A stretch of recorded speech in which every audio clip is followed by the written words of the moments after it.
자, 이번에는 DNA의 슈퍼코일에 대해서 얘기를 해볼게요. 슈퍼코일이 뭐냐면, 뭐 DNA가 이중나선이 배배 꼬여 있는 거 잘 아시죠? 여러분 예전에 어렸을 때면 이제 뭐 이렇게 모형 동력기, 이게 마우스로 이렇게 잘안 안 그려지네. 이 고무 모형 동력기 여기 고무줄로 해가지고 날려 보신 가지고 노신 분들 계실 거예요. 저걸 고무 동력기를 감으려면은 붙잡고 이제 프로펠러 막 감아서 이제 고무줄을 빵빵하게 감아야 되는데 이게 너무 심하게 감다 보면 막 한 번 꼬인 게 더 꼬여가지고 들끼리 막 이런 모양 만들어진 거 기억나시죠? 그게 바로 슈퍼코일이에요. 슈퍼코일. 그래서 슈퍼코일은 두 종류가 있는데 포지티브 슈퍼코일은 뭐냐? 이 모형 동력기, 고무 동력기에 고무줄을 갖다가 감고 또 감아가지고 계속 한 방으로 감다 보면은 감은 것들이 또 막 이거 태블릿으로 그려야겠다. 잠깐만요. 저희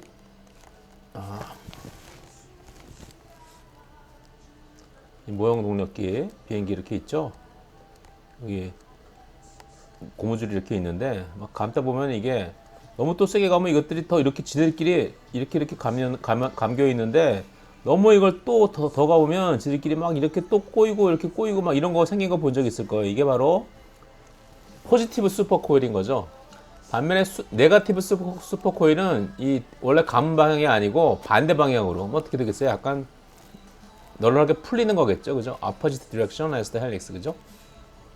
그래서 이 비율을 생각하시면 되고 이 경우에는 사실 한 가닥이잖아요. 근데 이거는 포지티브 슈퍼코일이라는 거는 DNA 자체가 이렇게 코일이 되어 있는데 이 같은 방향으로 더 꼬운 게 이제 포지티브 슈퍼코일이고 네가티브 슈퍼코일은 DNA가 감겨 있는 방향과 반대 방향으로 좀 꼬았다고 그렇게 생각하시면 돼요.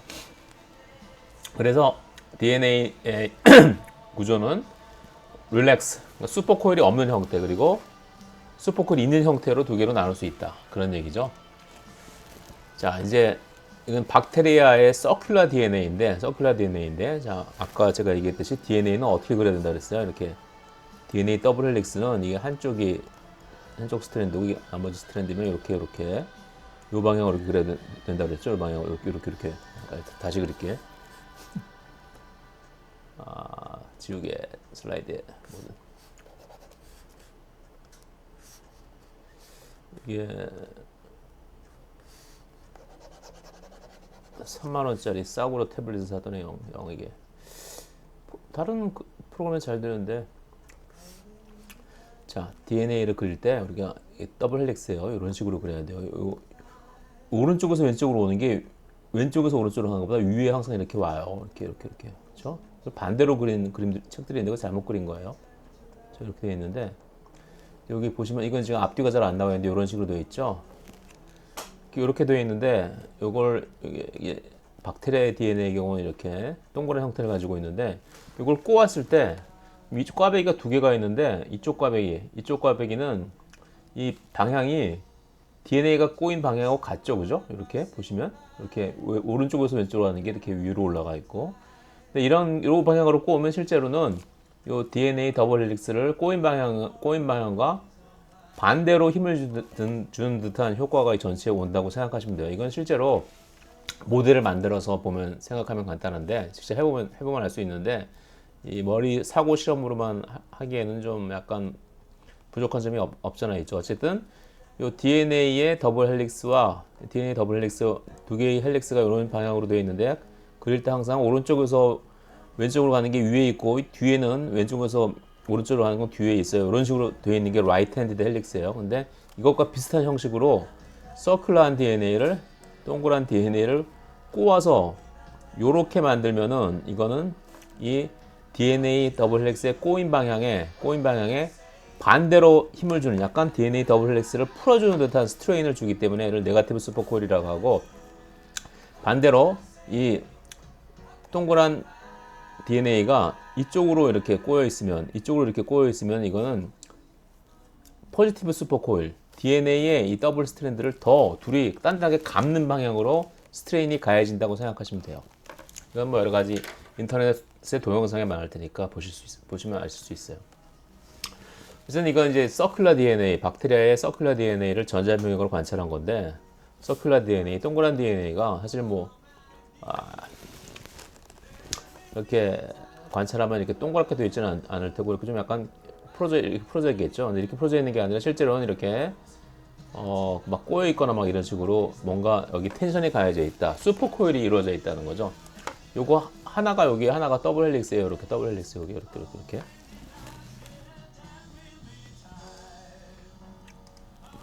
자, 슈퍼 코일링이 근데 유전자의 발현과 굉장히 중요한 관계가 있어요. 자, 슈퍼 코일링은 both spatial organization, 공간적으로 DNA를 오르가니제이션 하는데 중요하고, 그리고 DNA 에너지 스테이트하고 관련이 있다. 그리고 DNA가 다른 분자들, 뭐겠어요? 단백질과 서로 인터랙션을 하는데도 관여를 한다는 거죠. 그렇죠? 그래서 타이터 와인딩 오브 더 더블 헬리스. 이 더블 헬리스가 이렇게 좀 이건 널널하게 있는데 이걸 좀 더 빽빽하게 감을 수 있겠죠? 이렇게 여기 이 방향으로 돌리면은, 그죠? 이러면은 이 안에 단백질이 와서 읽으려고 그래도 구조가 잘 안 보이는 거죠. 그죠?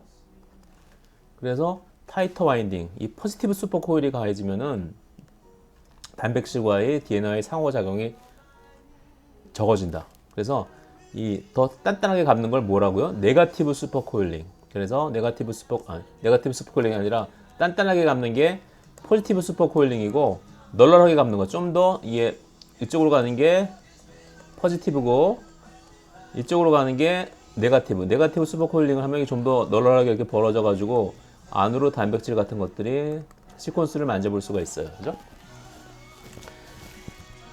자, 그래서 이 동그란 DNA, 박테리아 DNA인데 found in nature. 그래서 박테리아, 바이러스 이런 것들이 inviolably 대부분 다 네거티브 슈퍼 코일을 가지고 있다. 왜? 네거티브 슈퍼 코일을 가지고 있어야 거기에 단백질 같은 것들이 쉽게 접근할 수 있으니까. 왜? 네거티브 슈퍼 코일을 가지고 있어야 요 DNA 더블 헬릭스들이 좀 더 벌어져 있으니까 단백질들이 거기 접근하기 쉽다는 거죠. 그래서 포지티브 슈퍼 코일링은 더블 헬릭스가 땅땅하게 묶여가지고 마치 이 쫄바지처럼, 쫄바지 안에 손가락 집어넣기도 힘들죠. 이걸 포지티브 슈퍼 코일이라고 생각하시면 되고, 그죠? DNA가 포지티브 슈퍼 코일이 이루면 DNA 더블 헬릭스 두 개가 단단하게 이렇게 얽혀가지고 이 안으로 뭐가 들어가기가 힘들다는 거고, 네거티브 슈퍼 코일을 주면은 DNA 헬릭스 좀 벌어져가지고 널널하게, 그쵸? 이렇게 힙합 바지처럼 안에 주먹도 몇 개씩 넣을 수 있다. 네거티브 슈퍼 코일링을 주면은 더블 헬릭스를 풀어주는 방향으로 작용한다. 이렇게 생각하시면 돼요. 그래서 릴렉스드와 슈퍼코일드 DNA가 왔다 갔다 어떻게 할까? 토포아이소머레이즈라는 엔자임이 이러한 DNA의 슈퍼코일에 관여한다. 그래서 토포아이소머레이즈 두 가지가 있는데, 타입 1은 DNA가 이렇게 있을 때 더블 헬릭스죠. 이쪽에 한쪽만, 여기만 딱 잘라주는 게 토포아이소머레이즈 1이고, 토포아이소머레이즈 타입 2는 양쪽을 다 잘라요. 이런 것들이 왜 필요하냐면은, 여러분들 뭐 케이블 같은 게, 지금 저도 오피스에 케이블이 엄청 꼬여 있는데 막 꼬여가지고 뭐 헤드폰 케이블 같은 거 도저히 풀리지 않는다 그러면 어떤 충동이 드세요? 아이, 짜증나는 애가 잘라버릴까 보다. 그렇죠? 그래서 잘라버리면 쉽게 풀 수 있겠죠. 이것들이 막 꼬여서 막 텐션을 이루고 있을 때, 그때 자르는 걸 담당하는 게 바로 이 토포아이소머레이즈다. 토포아이소머레이즈도 가장 유명한 게 타입 2, 양쪽을 다 자르는 박테리아의 DNA gyrase라는 토포아이소머레이즈가 유명하다는 거예요. 그래서 토포아이소머레이즈가 이렇게 여기를 딱 잘라가지고 한 바퀴 뺑 돌리면 이런 식으로 이렇게 가능하다는 거죠. 그래서 토포아이소머레이즈가 작용하면은 슈퍼코일에 네거티브 슈퍼코일 그리고 포지티브 슈퍼코일 같은 것들을 변형시킬 수 있는 거죠. 그죠? 이것들이 막 꼬여 있는데 돌리면은 그런 네거티브나 포지티브 슈퍼코일이 풀리겠죠. 그래서 이러한 토포아이소머레이즈는 네거티브나 포지티브 슈퍼코일을 릴렉스 시키거나 그런 데 작용한다는 거죠. 반면에 토포아이소머레이즈 2는 이게 두 가닥을 다 자른다. 그래서 이런 식으로 여러 가지 조절이 가능하다는 거죠. DNA 더블 헬릭스의 두 스트랜드는 separated experimentally, 실험적으로 우리 denaturation은 열을 가해서 DNA의 이중나선 구조를, 그쵸? 이중나선 구조를 열을 가하면 두 개로 떨어지고, 이게 다시 천천히 식히면은 다시 이중나선이 되는데, 이걸 renaturation이라고 하는 거죠. denaturation과 renaturation이 있어요. 자, DNA는 그런데 디내추레이션이 됐나 리내추레이션이 됐나 단일 가닥으로 있나 이중나선으로 있나를 우리가 현미경으로 보거나 눈으로 봐서는 알 수가 없기 때문에 광학 현미경 물론 뭐 배율이 굉장히 높으면 가능하겠지만 이걸 간접적으로 모니터할 수 있는 방법이 있어요. DNA가 더블 헬릭스인지 아니면 싱글 스트랜디든지. 모든 DNA는 우리 염기가 있죠. 염기 이런 뭐 링 구조를 가지고 있거나 아니면 뭐 더블 본드가 많거나 그런 것들은 빛을 흡수하는 구조라는 게 상식이죠, 그죠? 그래서 뭐 DNA 염기들이 이렇게 있으니까 뭐 링 구조도 있고 뭐 더블 본드도 있고 그러니까 얘들이 특정 파장의 빛을 흡수해요. 특히 260나노미터 정도의 자외선을 흡수하죠.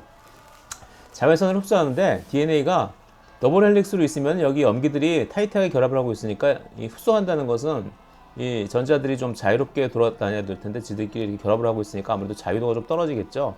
그래서 더블 헬릭스로 이중나선으로 있을 때보다 이게 서로 떨어져 있을 때가 좀 더 흡수를 잘한다. 자외선 260나노미터의 자외선 빛의 흡수를 잘한다. 그래서 빛을 흡수를 잘하면은 DNA가 더블 헬릭스에서 싱글 스탠드로 떨어진 것이고 흡광도가 떨어지면은 다시 더블 헬릭스로 돌아간 것이다를 알 수 있는 거죠. 그래서 우리가 DNA의 멜팅 템퍼레처라는 걸 정하는데 그게 무엇이냐? 이 observance, 이 260나노미터의 흡광도가 절반이 될 때 왜? 절반으로 줄어들거나 이럴 때를 우리가 DNA의 멜팅 템퍼레처라고 해요. 아까 잠깐 얘기했듯이 G하고 C 사이에는 수소 결합이 3개고 A하고 T 사이에는 2개이기 때문에 A하고 T 결합이 G하고 C 결합보다 약하겠죠. G하고 C 결합이 AT 결합보다 크겠죠. 세겠죠. 그러니까 DNA 이중 나선에 G하고 C가 더 많이 있으면 얘네들을 떨어뜨리기가 더 힘들겠죠. 그래서 멜팅 템퍼레처가 더 올라가게 되겠죠.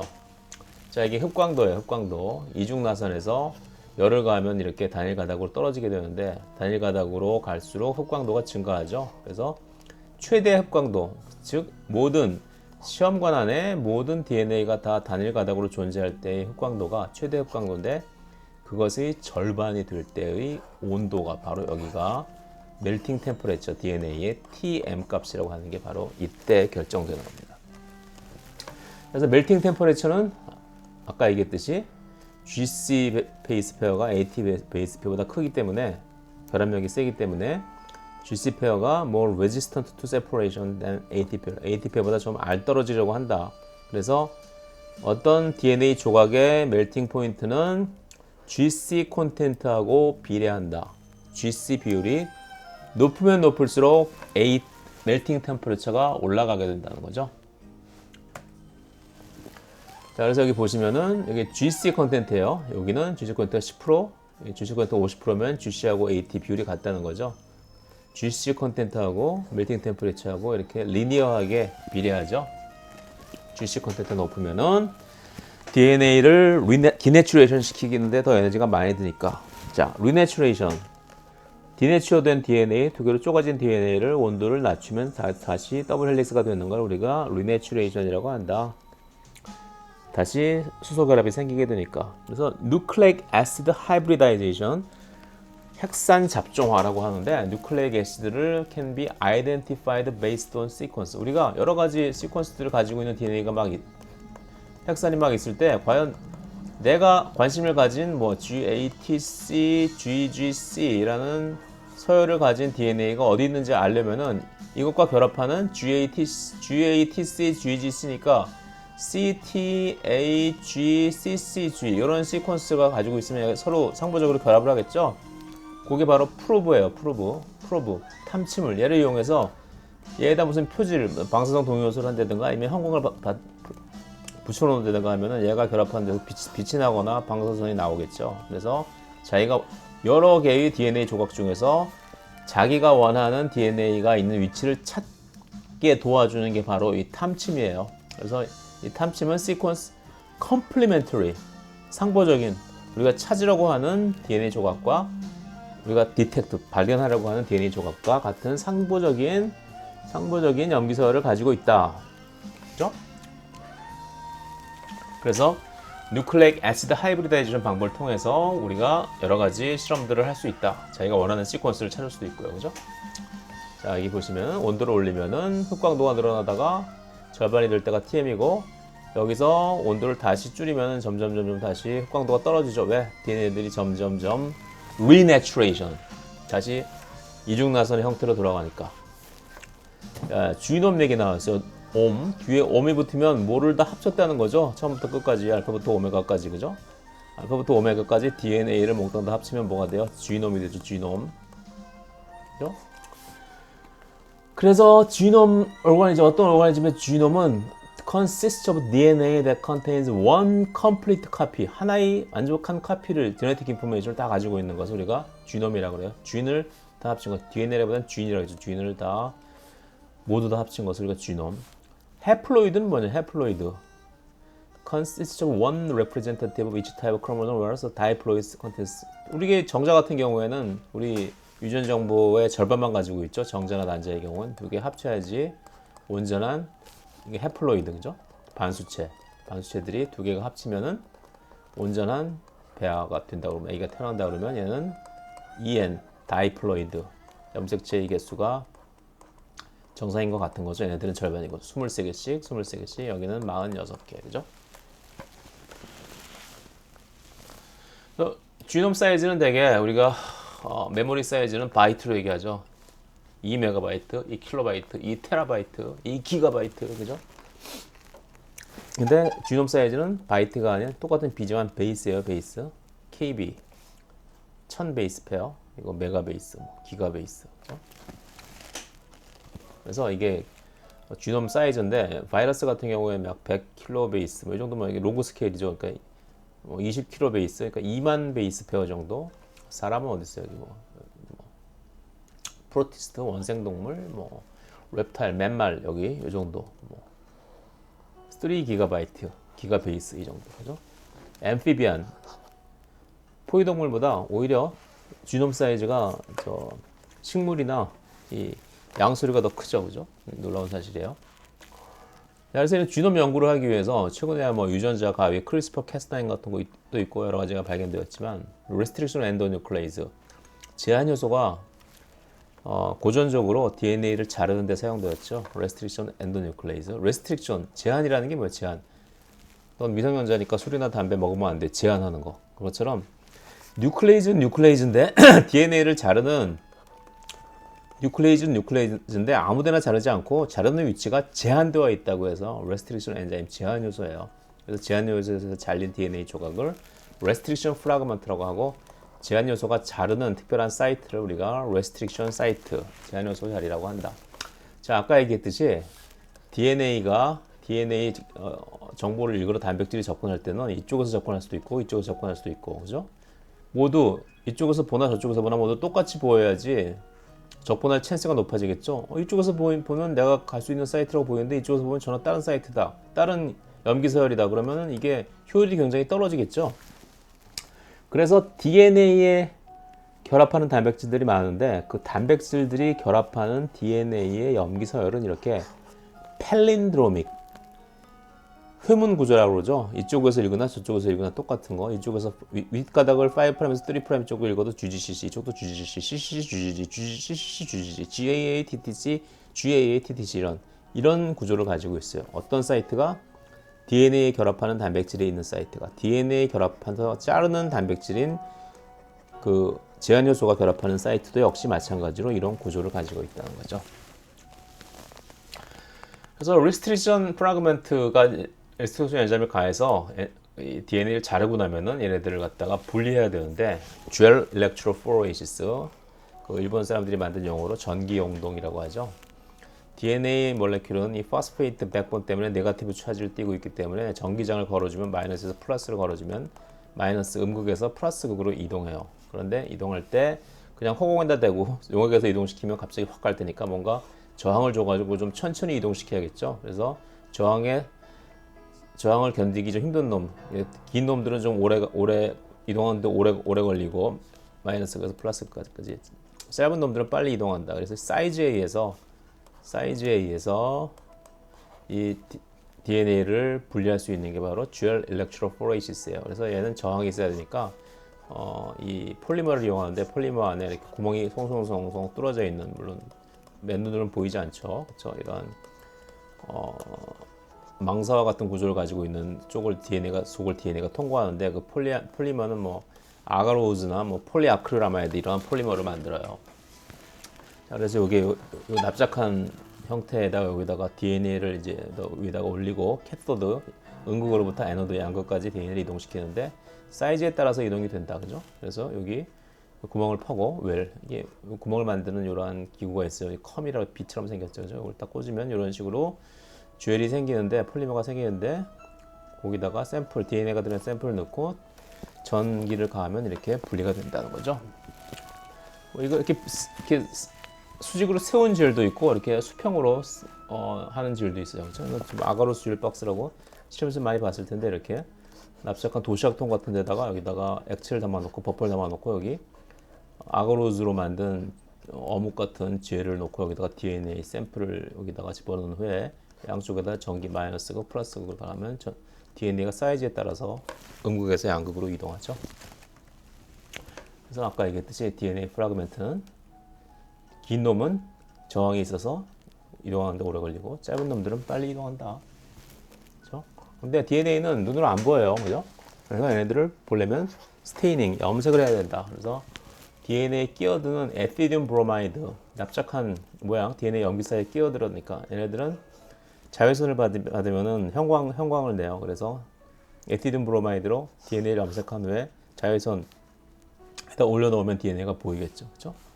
또한 DNA에 radioactively labeled 방사성 동위원소를 사용해서 표지를 했으면은 오토 라디오그래피 위에다가 암실에 들어가서 DNA가 있는 그 듀얼 위에다가 듀얼을 말리는 게 좋겠죠, 그죠? 물기가 있으면 필름에 묻으면 안 좋으니까 듀얼을 드라이어로 바짝 말려가지고 그 위에다가 필름을 갖다 놓고 암실에서 감광시키고 한참 후에 있다가 이제 디벨롭 발색을 시켜보면 여기 DNA가 있는 곳은 시꺼멓게 이렇게 자국이 남죠. 이걸 오토 라디오그램이라고 해요.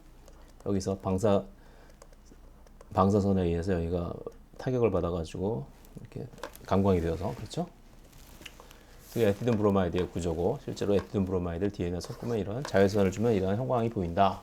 얘는 위험하니까 실제로 보면 이렇게 DNA가 이렇게 빛을 발하는 것으로 관찰이 된다. 에티듐 브로마이드를 염색을 하면. 자, restriction mapping. 이건 뭐 restriction map, restriction 엔자임이 어디를 자르느냐에 따라서 이제 DNA 사이즈를 뭐 계산하고 그러는 아주 구태의연한, 예전에 시험 문제 많이 내던 80년대 분자생물학의 단골 메뉴. 그래서 사실 restriction 엔자임 사이트가 여기 이게 7kbca리 DNA 조각이라면 뭐 EcoR1이라는 엔자임 여기 자르고 HET3라는 엔자임 여기 자르면 뭐 몇개의 프라그멘트가 생길 거다, 이런 뭐 퍼즐 같은 문제 예전에 많이 냈었는데 이런 거 이제 내면 너무 시대착오적이죠, 그죠? 자, 그래서 DNA 염기서를 알고 싶은데 DNA 염기서를 알기 위한 방법을 우리가 DNA 염기서열 분석, 즉 DNA 시퀀싱이라고 해요. 그래서 DNA 안에서 염기들이 어떠한 순서대로 배열되어 있는가를 아는 방법이 DNA 염기서열 분석법, 즉 DNA 시퀀싱이죠. 처음에 맥사멘 길버트 그리고 생어 시퀀싱의 두 가지 방법이 있는데 이건 사실 몰라도 되고, 요즘 생어 시퀀싱도 요즘은 거의 안 쓰이. 요즘은 아직도 쓰이긴 하는데 요즘은 넥스트 제너레이션 시퀀싱에 대해서는 생어 시퀀싱이 안 쓰이죠. 뭐 원리는 비슷하긴 한데. 자, 맥스맨 길버트 시퀀싱은 어떤 거냐? 케미컬 메소드. 그래서 DNA를 갖다가 어떠한 베이스에서 이렇게 떨어뜨려 가지고 그래서 없애버리고 뭐 이런 아주 역시 이거 해석하는데 좀 오래 걸려요. 이런 방법을 사용했었는데 예전에 이거 알았어야 되는데 지금은 이미 아무도 쓰지 않는 방법 알 필요 없죠. 넘어가세요. 자, 생어는 좀 알 필요가 있어요. 이거는 핵산의 구조하고도 아주 깊은 관련이 있으니까 체인 터미네이션 메서드, 다이데옥시 뉴클레오타이드. DNA를 이루는 이 여기 베이스가 있고 이 데옥시라이보스죠. 여기 1' 탄소, 2' 탄소, 3' 탄소, 4' 탄소, 그리고 여기 CH2, 여기 5' 탄소, 그리고 여기 포스페이트가 이렇게 붙어 있죠, 그죠? 이게 뉴클레오타이드의 구조인데 DNA는 데옥시 뉴클레오타이드 때문에 2'에 OH가 없어요. 그냥 H가 있어요. 근데 다이데옥시는 뭐냐? 원래 3'에는 OH가 있는데 여기도 OH가 아니고 그냥 H만 달린 놈이에요. DNA가 합성을 하는데 3' OH가 무지무지하게 중요하기 때문에 3' OH가 없으면은 더 이상 DNA 합성이 되질 않아요. 그래서 다이데옥시 뉴클레오타이드라는 게 끼어 들어가면은 DNA 합성이 거기서 끝난다. 그죠? 그래서 DNA 염기서열을 분석을 하기 위해서 우리가 어떠한 이러한 DNA의 염기서열을 우리가 알고 싶다. 모르는 거죠. 염기서열이 어떤 염기서열로 있는지. 그런데 한쪽 구석은 좀 알아야 돼요. 그래서 여기와 결합하는 프라이머란 놈을 만들어요. 프라이머란 놈을 만들고, 그리고 여기 DNA 폴리머레이즈 이렇게 결합해서 찔끔찔끔 이렇게 합성을 해가는 거죠. 그래서 이런 합성을 해가면서 시퀀싱을 염기서열 분석을 해야 되기 때문에 합성을 하기 위한 여러 가지 물질들이 염기서열 분석을 위해서 필요해요. 어떤 거? 데옥시뉴클레오타이드, 이거 DATP, DCTP, DGTP, DTTP. 얘네들은 노멀 정상적인 뉴클레오타이드죠. DNA를 만들기 위한. 그런데 얘네들 말고 다이데옥시 뭐죠?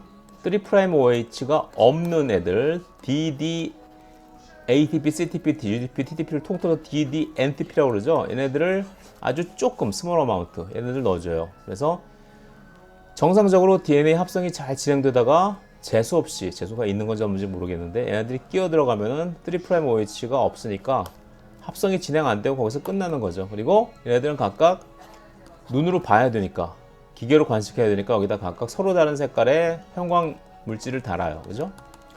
그래서 DDNTP가 DNA 합성 끝부분에 끼어들었을 때, 끼어들면은 DNA 합성이 멈추게 되는 거죠. 그리고 멈춘 그 DNA 조각에는 마지막 끼어들은, 각각 서로 다른 색깔이라고 했으니까 마지막 끼어들은 DDNTP의 색깔을 가지고 있다는 거죠. 자, 다이데옥시 시퀀싱 메서드, 여기 다이데옥시 뉴클레오타이드 3'OH가 없어서 3'OH 없는 놈들은 자기만까지만 들어가고 더 이상 뒤에 DNA 합성을 이루지 못하도록 한다. 그래서 생어 시퀀싱을 보면은 이렇게 생어 시퀀싱을 보면은 요 다이데옥시 뉴클레오타이드가 끝난 위치에서 이렇게 DNA 합성이 멎어서 이렇게 다양한 길이의 DNA 분자들이 나오게 되는데, 여기 각각 뭐 색깔이 다 서로 다를 수 있겠죠, 그죠? 뭐 얘는 파란색으로 끝나고, 뭐 파란색하고 빨간색을 하니까 초록색이 되네. 아, 이거 뭐야? 어쨌든 좀 이런 식으로 뭐가 들어가느냐에 따라서 어떤 형광 물질과 결합된 DDNTP가 들어가느냐에 따라서 서로 다른 색깔을 가진 DNA 조각이 여러 개가 만들어지죠, 그렇죠? 근데 이것들은 이제 분리해야 되는데 역시 그 페이지와 비슷한 쥐를 통해서 통과시키는데, 이건 캐필러리 굉장히 얇은 형태죠. 얘를 통해서 통과시키는데 이것도 역시 음극에서 양극으로 DNA를 통과시키죠. 제일 짧은 놈이 제일 앞에 가겠죠, 그죠? 제일 밑으로 빠지겠죠. 그래서 여기서 카메라로 보고 있으면은 제일 짧은 애는 C, DDCTP가 들어가서 끝났으니까 C가 DDCTP가 가지고 있었던 파란색 형광을 볼 수 있을 테고, 그 다음번에는 얘는 첫 번째 제일 짧게 끝난 거고, 맨 첫 바따로 DDCTP가 들어와서 재수없게 거기서 끝난 거고, 얘는 처음에는 그냥 CTP가 들어와서 잘 진행이 되다가 두 번째 DDGTP가 들어와서 두 번째까지 다 끝난 놈. 얘는 첫 번째, 두 번째 잘 진행되다가 세 번째 DDATP가 들어와서 거기서 끝난 놈. 얘는 세 번째까지 잘 진행되다가 네 번째 얘가 들어와서, 얘는 다섯 번째 DDGTP가 들어와서 초록색 성광에서 끝난 놈. 그래서 이런 식으로 쫙 정렬이 되기 때문에 관찰을 하면은 이 DNA의 염기 서열을 간접적으로 알 수 있겠죠, 그죠? 그래서 이렇게 얘기가 나오고 있죠. 주열 가능함에 따라서 카메라가 어떠한 염기 서열을 가지고 있는지를, 어떠한 형광이 보이는지를 알게 된다. 그렇죠? 그래서 컴퓨터 연결되어 가지고 뭐 동영상인데 이건 뭐 볼 필요 없을 것 같아요. 그래서 지금 DNA 시퀀싱은 굉장히 잘 이루어지고 있다. 굉장히 빠르게 이루어지고 있다. 그리고 지놈 시퀀싱도 굉장히 쉽고, 넥스트 제너레이션 시퀀싱이라는 방법, 생어 시퀀싱을 약간 응용한 방법이죠. 그래서 이거는 뭐 취비에서 이 생어 시퀀싱을 비슷한 것을 수백만 개를 한꺼번에 하는 방법인데, 이전보다 훨씬 빠른 속도로 지놈 전체를 시퀀싱 할 수 있는 그런 기술이 현재 개발되어 있어요. 그래서 사람뿐만 아니라 많은 생물들의 지놈 전체가 현재 시퀀싱 되어 있죠. 그래서 많은 오르가니즘의 지놈이 시퀀스 되어 있다. 그래서 실제로 전체를 다 여기까지만 읽고 그다음에 이렇게 읽고 그러는 게 아니라 이제 에러가 있을 수 있으니까 이런 식으로 해가지고 전체를 다 조합시켜서 전체 지놈의 유전자 시퀀스를 알게 되었다는 거죠. 그래서 보니까 사이즈들이 참 천차만별이더라. 사람은 약 32억 베이스 페어, 3200 메가 베이스니까 32억 베이스죠, 그죠? G하고도 별로 크게 차이가 안 난다. 그래서 휴먼 지놈 프로젝트, 이 당시에는 굉장히 야심찬 프로젝트로 시작했죠. 그래서 1990년에 시작해서 2003년에 끝났으니까 13년 걸렸죠, 그죠? 미국 주도로 여러 나라들이 참여했죠. 그리고 한 사람의 지놈만 시퀀싱한 게 아니라 뭐 한 사람 것만 가지고 하면 이 사람은 뭐 찝찝할 거 아니에요. 내가 공유하는 것도 좀 찝찝한데 하필이면 내 시퀀스가 다 까발려져가지고 전 세계 사람들이 향해서 옷 벗은 기분 같은 게 들 테니까 이 사람뿐만 아니라 여러 다른 인종의 여러 다른 사람 것 한 8명 정도의 얘는 몇 번이면서 쟤는 몇 번이면서 이렇게 기증해가지고 시퀀스를 하게 됐죠. 그래서 처음에 프로젝트 골은 뭐였냐? 휴먼 DNA에 단백질을 만드는 유전자가 몇 개나 있는지 알고 싶었고, 그리고 이 베이스 페어의 염기서열을 알고 싶었고, 이런 걸 데이터베이스에 넣어서 나중에 자료로 활용하고 싶었다는 거죠. 그래서 이제 요즘 굉장히 바이오 인포메틱스가 뉴필드라고 할 것도 없죠. 이것도 굉장히 옛날 얘기라서 이제 굉장히 뭐 거의 좀 대세가 되고 있는 거죠, 그렇죠? 그래서 지놈과 그리고 프로티옴. 지놈은 유전자 전체의 집단이고, 프로티옴은 단백질을 알파부터 오메가까지 프로테인을 모은 것이 바로 프로티옴이죠, 옴. 그리고 모든 mRNA를 모은 건 뭐 트랜스크립톰 뭐 이런 식으로 얘기를 해요. 자, 그래서 문제는 이제 우리가 DNA 시퀀싱 하는 것 자체는 쉬웠지만 더 큰 어려움이 닥친 거죠. 정보는 많은데 도대체 뭐가 뭔지 모른다. 뭐 파닉스, A는 A 발음, B는 B 발음, C는 뭐 C, 크 발음 난다는 걸 배운 초등학생이 아주 두꺼운 원서 책을 갖다가 영어 발음대로 대충 읽을 수는 있겠지만 이렇게 읽겠죠. No comments, hard part 이런 식으로 이렇게 읽을 수는 있겠지만 그게 무슨 의미인지 전혀 모르는 것처럼 정보는 많지만 DNA 염기서열 정보는 많지만 그게 무엇인지 알려면 굉장히 시간이 오래 걸렸던 거죠. 그래서 최근 하지만 IT의 발전 그리고 기술의 발전, DNA 시퀀싱 기술의 발전으로 막대한 데이터베이스가 생기면서 이런 것들이 좀 더 쉽게 되어가고 있어요, 현재는요. 그래서 한때는 DNA 시퀀싱이 벼슬이던 시절도 있죠. 그래서 CV 자신의 이력서에 나는 매뉴얼 시퀀싱을 한번 해봤다. 이제는 아까 제가 소개시켜드렸던 그 4가지 칼라를 이용한 방법도 사실 진일보된 거고, 예전에 이렇게 P33, 32 말고 P33이라는 동위원소를 사용해가지고 4개를 각각 따로 반응을 시켜가지고 이렇게 지혈에다 걸어서 필름으로 판독을 했어요. 그래서 굉장히 긴 지혈을 만들어가지고 굉장히 얇고 긴 지혈을 만들어가지고 걔를 말려서 암실에서 필름을 씌워가지고 나중에 필름을 감광시켜가지고 이걸 다 매뉴얼로 다 읽는 이런 일들이 있었는데 뭐 1990년대만 해도 이렇게 했죠. 그래서 이걸 한번 해봤다 그러면 아우 대박이다. 쟤는 굉장히 기술도 좋구나. 많은 걸 해봤으니까 저 사람만 채용하면 DNA 염기서열은 번성은 내가 할 수 있겠구나 하던 시절이 있었는데 지금은 절대 아니죠, 그죠? 지금은 이렇게 큰 돈이 들던 염기서열 분석이 지금은 뭐 이 정도로 가능하다. 굉장히 쉬운 시절이 되보죠. 이게 바로 넥스트 제너레이션 시퀀싱의 원리인데 뭐 이것까지 우리가 알 필요는 없어요. 그래서 지금 바이오 인포메틱스의 시대가 도래한 것 같다. 그래서 바이오 인포메틱스를 전공하는 교수님들이 굉장히 인기가 많고 잘 팔리고 잘 나가는 시대가 되었죠, 그죠? 그래서 컴퓨터 사이언스, 데이터베이스 분석 기술 등 다양한 분석 기술이 발전해서 이러한 여러 가지 퀘션, DNA가 어디가 유전자인가, 그리고 어디가 단백질과 뭐 결합할 수 있나 이런 것들, 얘네들이 기능은 어떤가 이런 것들을 알게 되었다는 거죠, 그죠? 자, 여기까지 하고 또 3부에 만나겠습니다.